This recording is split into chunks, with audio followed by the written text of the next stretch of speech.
மணப்பாற மாடு கட்டி மாயவரம் ஏறு பூட்டி மணப்பாற மாடு கட்டி மாயவரம் ஏறு பூட்டி வயக்காட்ட உழுது போடு சின்ன கண்ணு பசும் தழைய போட்டு பாடுபடு செல்ல கண்ணு ஆத்தூரு கிச்சடி சம்பா ஆத்தூரு கிச்சடி சம்பா பார்த்து வாங்கி வித விதைச்சு ஆத்தூரு கிச்சடி சம்பா பார்த்து வாங்கி வித விதைச்சு நாட்டை பறிச்சு நட்டு போடு சின்ன கண்ணு தண்ணிய ஏத்தம் புடிச்சு இறச்சு போடு செல்ல கண்ணு நாட்டை பறிச்சு நட்டு போடு சின்ன கண்ணு தண்ணிய ஏத்தம் புடிச்சு இறச்சு போடு செல்ல கண்ணு கருத நல்லா விளைய வச்சு மருத சில்லாட வச்சு கருத நல்லா விளைய வச்சு மருத சில்லாட வச்சு அறுத்து போடு களத்து மேட்டில சின்ன கண்ணு நல்லா அடிச்சு தூக்கி அளந்து போடு செல்ல கண்ணு பொதிய ஏற்று வண்டியில பொள்ளாச்சி சந்தையிலே பொதிய ஏற்று வண்டியில பொள்ளாச்சி சந்தையிலே விருதுநகர் வியாபாரிக்கு சின்ன கண்ணு. வேளாண் பெருமக்களுக்கு அன்பு வணக்கம். இன்றைய பொன் விளையும் பூமி நிகழ்ச்சியில் முதலில் வருவது வேளாண் செய்திகள், வேளாண் ஆலோசனை நேரம், வேளாண் சந்தை நிலவரம், வேளாண் வானிலை மற்றும் வேளாண் தொழில்நுட்பம். இன்றைய வேளாண் தொழில்நுட்ப பகுதியில் முட்டை கோழிகளின் பராமரிப்பு முறைகள் குறித்து விவரிக்கின்றார் நாமக்கல் கால்நடை மருத்துவக் கல்லூரி மற்றும் ஆராய்ச்சி நிலைய கோழியின அறிவியல் துறை பேராசிரியர் மற்றும் தலைவர் டாக்டர் கே மணி அவர்கள்.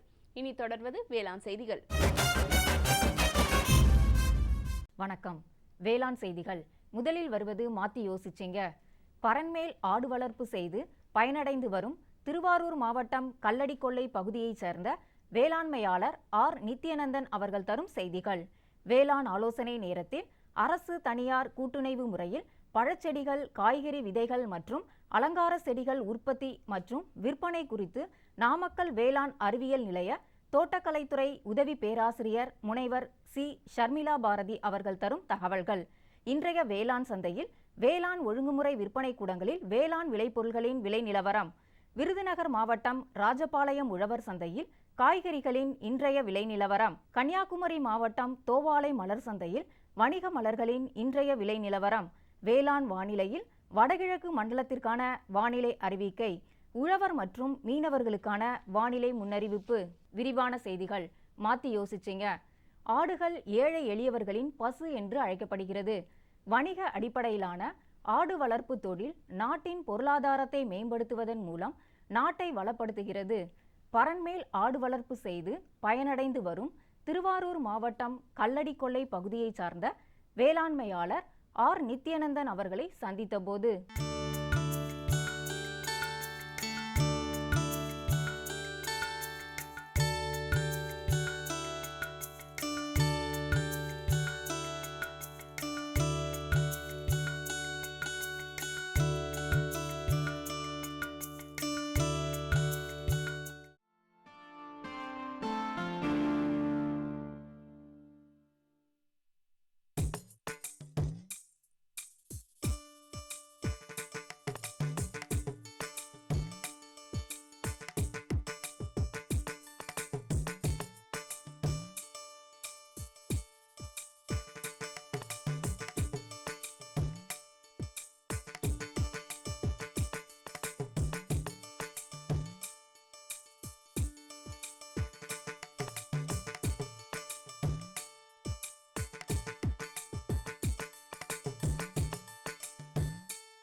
தொரட்ட உச்சில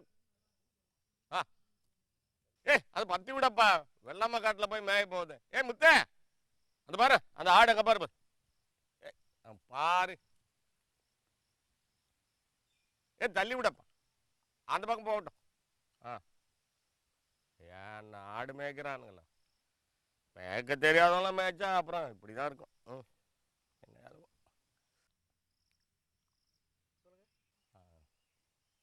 ஆமா, இந்த ஊர்ல பட்டி போட்ட ஆடு குட்டி போட்ட ஆடு நான் பார்த்துருக்குறேன். பரண மேல ஆடு வளர்க்குறாங்களாமே, அது எங்க? அது இந்த சிங்காரம் ஐயா கிட்ட கேட்டால் தெரியும் போல இருக்க. அந்த தில்லை விலாகம்னு ஒரு சின்ன கிராமம், அந்த கிராமத்தில் தாங்க அந்த பரண மேல ஆடுங்களை ரொம்ப நாளாக வளர்க்குறதா ஐயா சொன்னாங்க. அது கேட்டு தெரிஞ்சுக்கலான்னு சொல்லிட்டு உங்களுக்கெல்லாம் அந்த செய்தி என்னன்னு சொல்லிட்டு சொல்லலான்ட்டு அதை வளர்க்குறாங்க பாருங்க. ஐயா நித்யானந்தான்ட்டு ஒரு சின்ன வயசுக்கார் தான், நல்லா அன்பா பழகிறவர் தான். அவர்கிட்ட நம்ம எப்படி பரண மேல ஆடு வளர்க்குறத பற்றி நம்ம தெரிஞ்சு உங்களுக்கெல்லாம் சொல்லணும்னு வந்திருக்கிறோமுங்க. இந்த பொதிகை சேனலில் நீங்கள் பார்த்து தெரிஞ்சு அதுக்கு சாத்தியப்பட்டதுன்னா நீங்களும் அதை செய்யலாங்க. ஐயா நித்யானந்த ஐயா அதுக்கான உதவியெல்லாம் உங்களுக்கு என்ன ஆலோசனையெல்லாம் சொல்லுவாருங்க. அவர்கிட்ட நம்ம முதல்ல கேட்டு தெரிஞ்சுக்கலாமுங்க. வாங்க நம்ம போகலாம், நித்யானந்த ஐயா பார்த்துட்டு வரலாம். முத்து, நீ ஆடு மேய்க்கிறது கூட லாய்க்கு இல்லை ஐயாப்பா. என்னப்பா என் பிள்ளைக்கு பாரு, ஆடு மேய்க்கிறானுங்களாம். ஆடு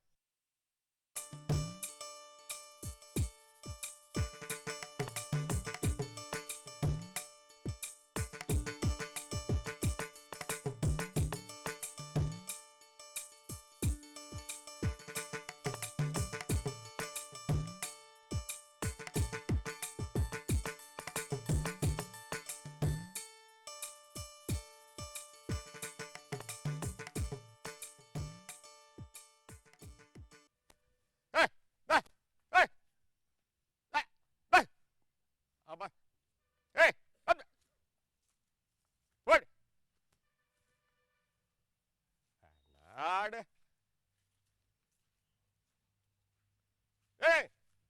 அது பக்கம் தள்ளி விடப்பா அந்த ஆடை.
ஐயா வணக்கமுங்க.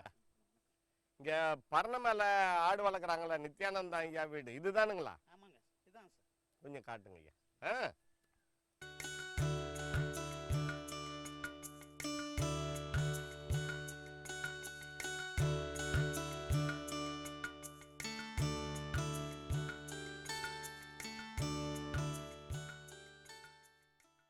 வணக்கங்க ஐயா, ரொம்ப நன்றிங்க ஐயா.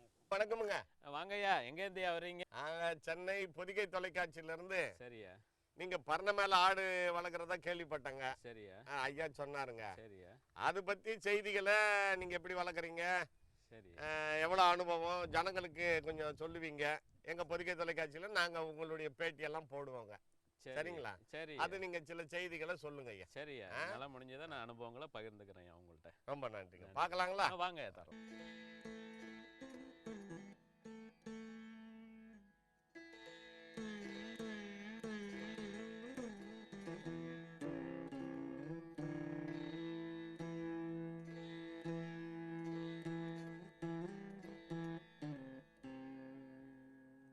வாங்கய்யா, வந்து உட்காருங்க ஐயா.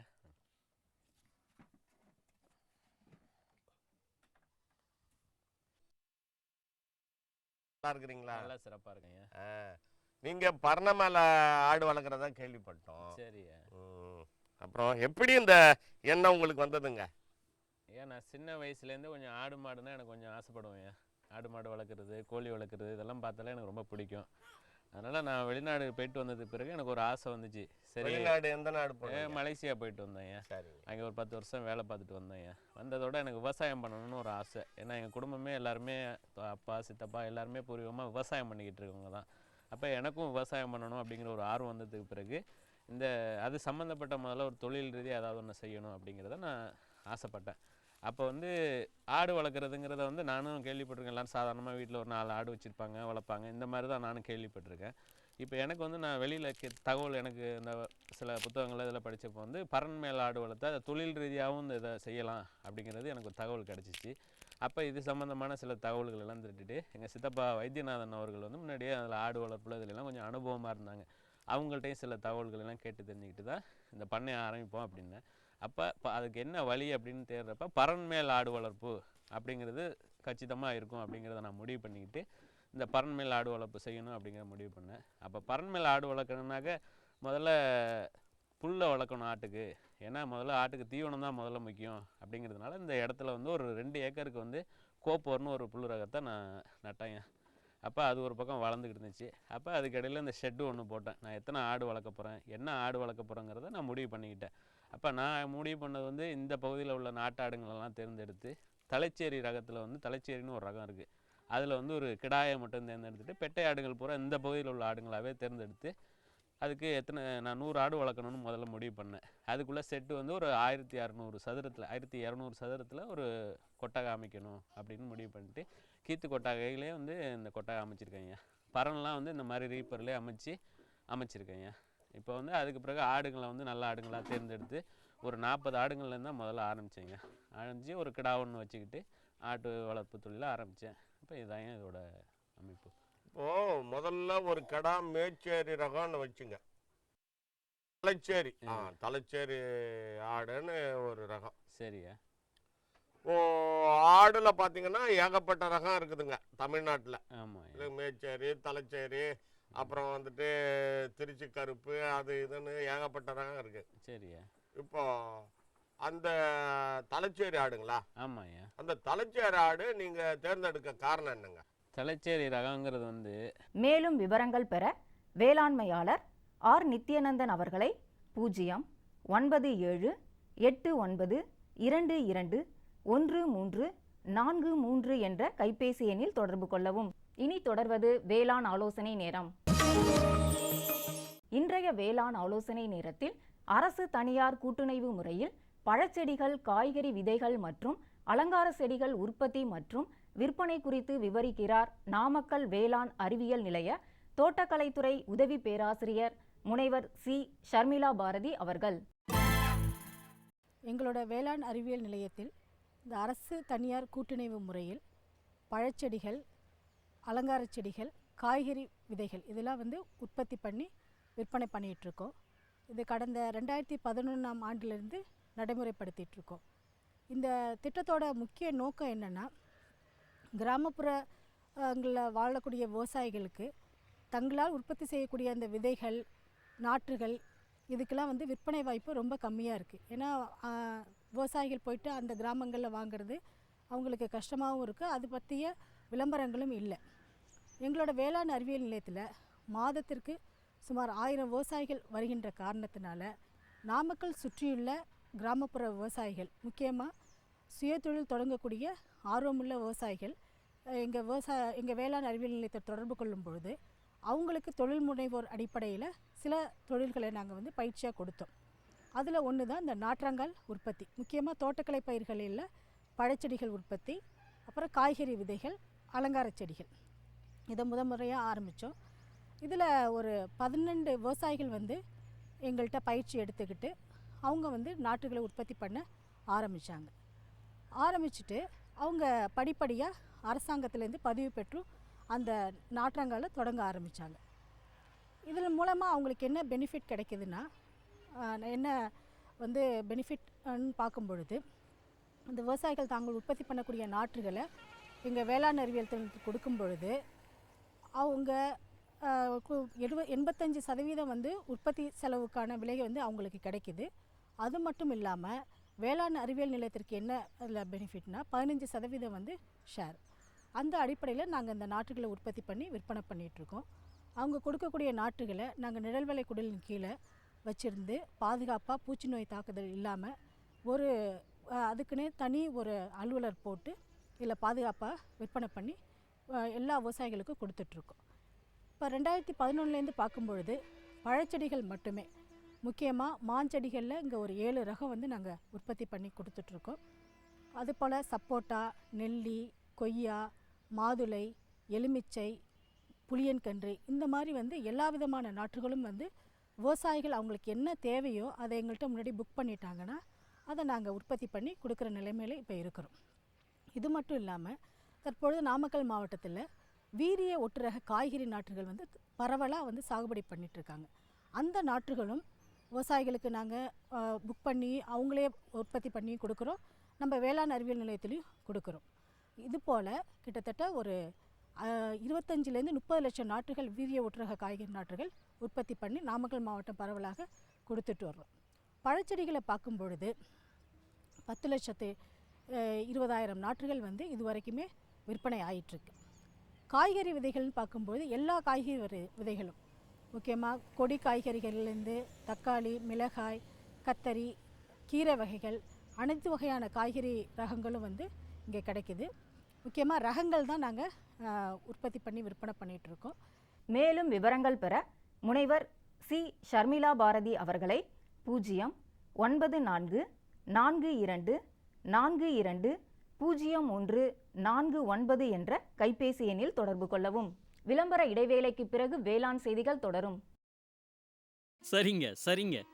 இவ்ளோ நேரம் சிரிச்சு சிரிச்சு யார்கிட்ட பேசிட்டு இருந்தீங்க?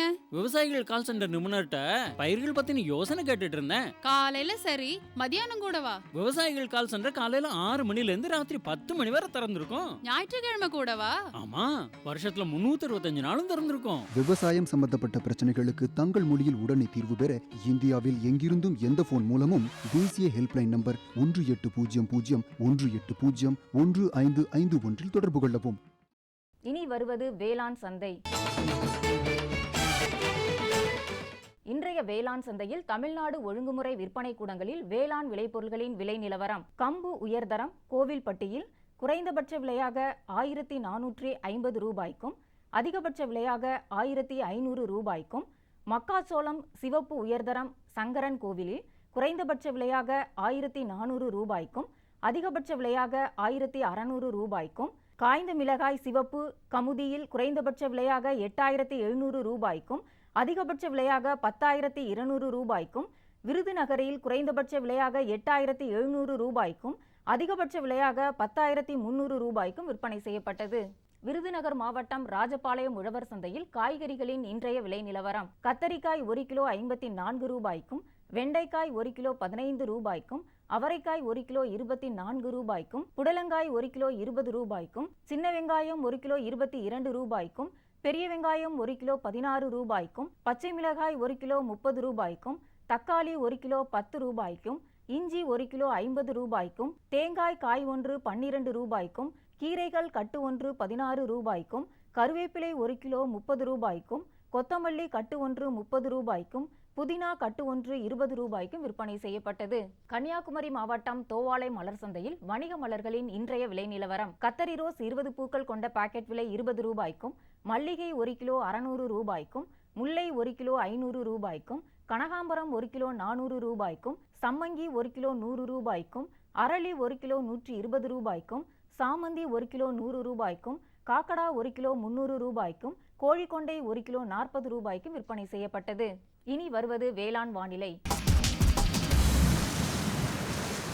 காற்றின் வெப்பநிலை அதிகபட்சமாக 30.8 டிகிரி செல்சியஸாகவும் குறைந்தபட்சமாக 19.4 டிகிரி செல்சியஸாகவும், காற்றின் ஒப்பு ஈரப்பதம் 39.2%ஆகவும், காற்றின் வேகம் மணிக்கு 2.2 கிலோமீட்டராகவும், மண்ணின் ஈரப்பதம் 15 சென்டிமீட்டர் ஆழத்தில் 30.9%ஆகவும், மண்ணின் வெப்பநிலை 15 சென்டிமீட்டர் ஆழத்தில் 24.6 டிகிரி செல்சியஸாகவும், மழையளவு 4.1 மில்லி மீட்டராகவும், சூரிய கதிர்வீச்சு 340.7 கலோரி பர் சென்டிமீட்டர் ஸ்கொயராகவும், வளிமண்டல அழுத்தம் 988 ஹெக்டா பாஸ்கல் அளவாகவும், இலையின் ஈரப்பதம் மணிக்கு 1.8ஆகவும் இருந்தது.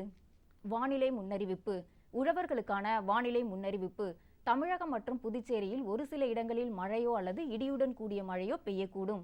மீனவர்களுக்கான வானிலை முன்னறிவிப்பு. தமிழகம் மற்றும் புதுச்சேரி கடலோர பகுதிகளில் எச்சரிக்கை ஏதும் இல்லை. இத்துடன் இன்றைய வேளாண் செய்திகள் நிறைவடைந்தன. வணக்கம்.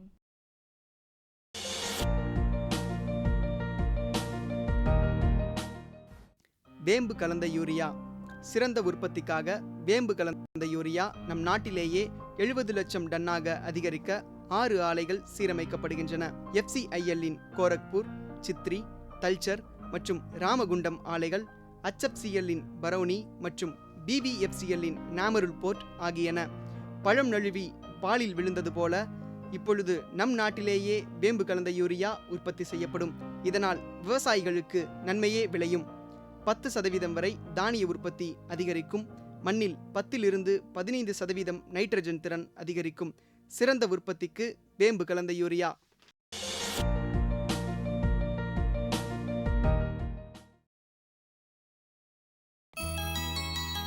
உலக அளவில் இந்தியா முட்டை உற்பத்தியிலும் இறைச்சி கோழி உற்பத்தியிலும் முன்னிலை வகித்து வருகின்றது.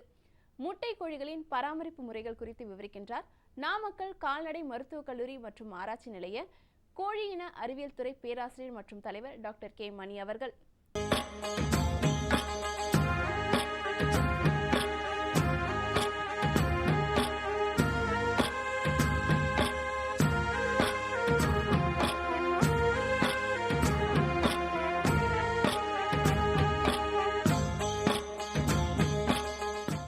முட்டைக்கோழி பண்ணை பராமரிப்பு என்பது பொதுவாக முட்டைக்கோழிகளின் 20வது வார வயது முதல் 72வது வார வயது வரை உள்ள ஒரு வருட காலத்தின் பராமரிப்பு முறைகளை முக்கியமாக குறிக்கும். இந்த காலகட்டத்தில் கோழிகளுக்கு எவ்வாறு தீவனம் அளிப்பது, செயற்கை ஒளி எவ்வாறு கொடுக்க வேண்டும், தண்ணீர் மற்றும் நோய் தடுப்பு முறைகள் எவ்வாறு செய்ய வேண்டும் என்று இப்பொழுது பார்க்கலாம். முதலாவதாக தீவனம் கோழி முட்டைகளின் உற்பத்தி திறனுக்கு ஏற்ப அதனுடைய தீவனத்தினுடைய தரத்தை கொடுக்க வேண்டும். பொதுவாக முட்டைக்கோழி தீவனம் என்பது சுமார் 17% புரதமும் 2700 கிலோ கேலரிஸ் எனர்ஜியும் கொண்ட ஒரு தீவனமாக இருக்க வேண்டும். மேலும் முட்டையில் உள்ள கால்சியம் சத்து, ஓடுகளுக்கு தேவையான கால்சியம் சத்தை கொடுப்பதற்காக சுமார் 3.5 முதல் 4.5 வரை கால்சியமும் 0.5% பாஸ்பரஸ் அளவு என்ற அளவிலும் கொடுக்க வேண்டும். முதல் பருவநிலை என்பது கோழிகளினுடைய முட்டை உற்பத்தி திறன் 90 அதற்கு மேல் உள்ள சதவீதமாகவும், இரண்டாவது பருவநிலை அதாவது 40 வயதுகளுக்கு மேல் அதனுடைய உற்பத்தி திறன் 80% குறைந்துவிடும். அப்பொழுது இரண்டாவது பருவ தீவனத்தையும், மூன்றாவது பருவம் என்பது சுமார் கோழிகள் 70% முட்டை உற்பத்தி இருக்கும் பொழுது கொடுக்கக்கூடிய தீவனம் மூன்றாவது வகை தீவனம் என்றும் பிரிக்கப்பட்டுள்ளது. பொதுவாக கோழி தீவனத்தில் ஒவ்வொரு வகை தீவனத்திலும் சுமார் 0.5 முதல் 1% புரதச்சத்தை குறைத்து கோழி முட்டைகளின் உற்பத்திக்கு ஏற்ப நாம் கொடுத்து வர வேண்டும். முக்கியமாக அடுத்து கவனிக்க வேண்டியது தீவனத்தின் அளவு. நாள் ஒன்றுக்கு ஒரு கோழிக்கு சுமார் 100 முதல் 110 கிராம் தீவனம் தேவைப்படும். அதை ஒரு நாளைக்கு 3 முறையாக பிரித்து கோழிகளுக்கு காலை வேளையிலும், பிறகு 11 மணி அளவிலும், பிறகு மாலை 3 மணி அளவிலும் கொடுக்க வேண்டும். பொதுவாக கோழி முட்டையின் உற்பத்திக்கும் செயற்கை ஒளிக்கும் மிக நெருங்கிய தொடர்பு உண்டு. செயற்கை ஒளி இல்லையேல் கோழி முட்டை நாம் அதனுடைய வீரியத்தன்மைக்கு ஏற்ப கோழி முட்டைகளை பெற இயலாது. சாதாரணமாக கோழி முட்டையிடும் பருவத்தில் முதல் 20வது வார வயதில் கோழிகளுக்கு பகல் வெளிச்சத்தை கொடுத்து கொண்டிருப்போம். அதன் பிறகு ஒவ்வொரு வாரத்திற்கும் காலையில் அரை மணி நேரம், மாலை அரை மணி நேரம் என்று 21வது வாரத்தில் 13 மணி நேரமும், 24வது வாரத்தில் அது படிப்படியாக அதிகரித்து 14 மணி நேரம் மொத்த ஒளி, இயற்கை மற்றும் செயற்கை ஒளிகளை சேர்ந்து 14 மணி நேரம் அளிக்க வேண்டும். இவ்வாறு கொடுக்கக்கூடிய செயற்கை ஒளிதான் கண் பார்வை நரம்பு வழியாக மூளைக்கு சென்று அங்குள்ள மூளையில் உள்ள ஹைப்போதலமஸ் என்ற பகுதி தூண்டப்பட்டு அதற்கு முட்டையிட தேவையான அனைத்து ஹார்மோன்களும் உற்பத்தி செய்து முட்டை கருவிலிருந்து முட்டை பைக்கு முட்டைகள் செல்வதற்கு ஏதுவாக பயன்படுகிறது. முட்டையிடும் பருவத்தில் ஒரு நாளைக்கு சுமார் 300 முதல் 350 மில்லி லிட்டர் தண்ணி தேவைப்படும்.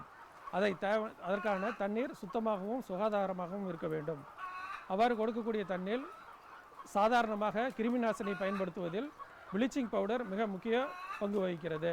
சுமார் 1000 லிட்டர் தண்ணீரில் 7 முதல் 10 கிராம் ப்ளீச்சிங் பவுடரை முதல் நாள் மாலையிலேயே போட்டு தண்ணீர் தொட்டியில் தேங்க வைத்து அடுத்த நாள் காலையில் பயன்படுத்துவதால் நாம் கிருமி நாசினி பயன்படுத்தப்பட்ட கிருமிகள் அற்ற தண்ணீரை கோழிகளுக்கு கொடுக்க முடியும். மேலும் முட்டை கோழிகளை பொறுத்தவரையில் அதனுடைய உற்பத்தி திறன் எவ்வாறு இருக்கிறதோ அதற்கு தகுந்தாற்போல் நாம் அதற்கு தேவையான உயிர் ஊட்டச்சத்து மருந்து மற்றும் நோய் எதிர்ப்பு சக்தி மருந்துகளை தீவனத்திலோ அல்லது தண்ணீரிலோ கலந்து கொடுக்க வேண்டும். நோய் எதிர்ப்பு சக்தி மருந்து மாதம் ஒரு முறை தீவனத்தில் 5 முதல் 7 நாட்களுக்கு கலந்து கொடுத்தால் நோய்களற்ற முட்டை கோழிகளை நம்மால் பராமரிக்க முடியும். அதேபோல் நாம் அதிக முட்டைகளை பெறவும் தரமான முட்டைகளை பெறுவதற்காகவும் நாம் தண்ணீரில் உயிர் ஊட்டச்சத்து மருந்து என்கிற வைட்டமின் மருந்துகளும் மற்றும் வைட்டமின் D3 கால்சியம் டானிக்குகளும் உடனே ரெகுலராக, அதாவது தொடர்ந்து வாரத்திற்கு 1 நாள் அல்லது 2 நாட்கள் கொடுத்து வந்தால் மட்டுமே நாம் எதிர்பார்த்த அதிக நாம் முட்டை உற்பத்தியை அடைய முடியும். அடுத்து கோழிகளுக்கு பார்க்க வேண்டிய முக்கியமான ஒன்று நோய் பராமரிப்பு முறைகள். கோழி முட்டையிடும் பருவத்தில் அதை அதிகம் தொந்தரவு செய்யாமல் அது 40 வார வயது வரும் பொழுது ராணிக்கெட் நோய்க்கான தடுப்பூசியை மட்டும் நாம் போட்டால் போதுமானது. முட்டையிடும் பருவத்தில் கோழிகளை நாம் அதிக ஆரோக்கியத்துடனும் அதனுடைய முட்டையிடும் திறனுக்கு ஏற்ப ஃபேஸ் ஃபீடிங் என்ற முறையில் புரதச்சத்தின் அளவை குறைத்து எரிசக்தியின் அளவை ஒரே நிலையில் பயன்படுத்தியும் கொடுத்து வந்தால்தான் நாம் அதனுடைய வீரியத்தன்மைக்கு ஏற்ப முட்டைகளை பெற முடியும். மேலும் விவரங்கள் பெற டாக்டர் கே மணி அவர்களை 09786125257 என்ற கைபேசி எண்ணில் தொடர்பு கொள்ளலாம். இந்தாங்க, வேற ஏதாவது? போதும். அட இது என்னப்பா இவ்வளவு குறைவா ரசாயன உரமா? விவசாயத்தை விட போறீங்களா? விவசாயத்தை இல்ல, அறியாமைய விடுறேன். மண் பரிசோதனை செஞ்சேன். இனிமே அண்ணே எத்தனை அவசியமோ அத்தனை உரம் தான் நிலத்துல போடுவேன். ஆமா விவசாய சகோதரர்களே, இன்றே உங்கள் மாவட்டத்தின் அருகில் உள்ள மண் பரிசோதனை கூடத்தில் உங்கள் மண்ணை பரிசோதியுங்கள். மண் சத்து, ஈரப்பதம், செடி வளர்ச்சியை சரிபார்த்து அவசியத்திற்கு ஏற்றவாறு மட்டுமே சத்துக்களை போடுங்கள். மேலும் சல்பர், ஜிங்க் மற்றும் போரான் போன்ற நுண்சத்துக்களையும் சரிபார்க்க மறவாதீர்கள். ரசாயன உரம் மற்றும் ஆர்கானிக் உரத்தை சரியான முறையில் பயன்படுத்தி நில வளத்தை பராமரியுங்கள். உற்பத்தியை பெருக்குங்கள், செலவை குறையுங்கள், அந்நிய செலாவணியை சேமிக்க உதவிடுங்கள். கூடவே மெதுவான வேகத்தில் நைட்ரஜனை அளிக்கும் உரங்கள், அதாவது வேம்பு தடவிய யூரியா போன்றவற்றை பயன்படுத்துங்கள். யூரியாவை இலைகளின் மேல் தெளியுங்கள். ஆஹா, நீ நெசமாவே புத்திசாலி ஆயிட்டப்பா. மேலும் விவரங்களுக்கு தொடர்பு கொள்ளவும் மாவட்ட வேளாண் அதிகாரி அல்லது விவசாயி கால் சென்டரை. 6/12/2016 செவ்வாய்க்கிழமை அன்று பொன் விளையும் பூமி நிகழ்ச்சியில் மாத்தி யோசிச்சேங்க.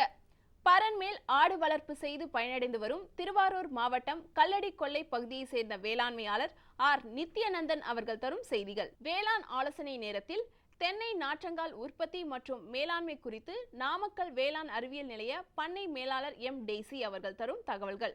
வேளாண் தொழில்நுட்ப பகுதியில் விவசாயத்திற்கு நேரடி கடன் உதவி வழங்குதல் குறித்து திருச்சி வட்டார பஞ்சாப் நேஷனல் வங்கியின் துணை பொது மேலாளர் ஆர் தாமோதரன் அவர்கள் தரும் விளக்கம் ஆகியன இடம்பெறும். மீண்டும் நாளைய பொன் விளையும் பூமி நிகழ்ச்சியில் சந்திப்போம். நன்றி, வணக்கம்.